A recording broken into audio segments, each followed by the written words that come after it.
Hi everybody, I'm Jim Harvley of Harvley Architecture in Greenville, South Carolina. Have you ever wondered what happens when a non-residential building is designed and built from scratch?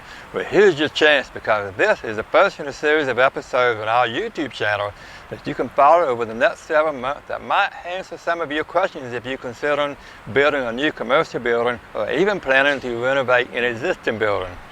For this series, we're going to follow this new retail building as it rises from the ground on this busy section of Woodruff Road in Greenville. But first, some of you might recognize what used to be a former restaurant located next to Fuddruckers and in front of Lou's Bistro. And by the way, just to make sure you know, both Fuddruckers and Lou's Bistro are open for business as usual during this construction. Now here's how this project was started. This project began when the client was referred to us from another client. Since referrals represent about 80% of the projects that go through our office. After meeting with this client to discuss the specifics, he was presented with a proposal from Harvley Architecture outlining our services and the fee associated with the work.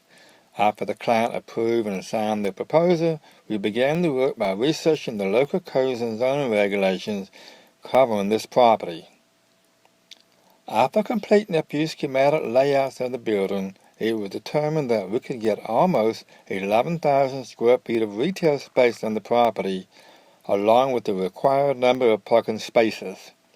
We then presented the client with a few floor plan options, along with ideas for the appearance of the building on the front and sides.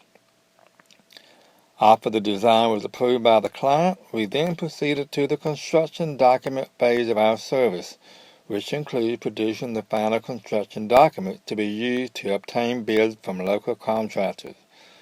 Also in this phase, we began working with our consultant engineers, and they too produced their set of drawings to be included with ours. Once these drawings were completed, we found 5 local contractors who we felt were qualified to construct this building. The bids were obtained, and the lowest bidder was selected and assigned to a contract. They estimated that it would take 175 days to construct this building. After receiving the building permit from the local authorities, we were ready to start construction. The contractor selected for this project is Clayton Construction of Spartanburg, South Carolina. Their first step is to demolish the existing building and remove the concrete floor slab. The next step would be to relocate some of the existing water and sewer pipes that are in the way of our new building. And we're going to cover that and much more in the next few episodes. As we move along through this series, we will show you how the new concrete slab is set up and poured, how the new steel columns and beams are installed, the roof, windows, doors, and so on. So please be on the lookout for our next episode.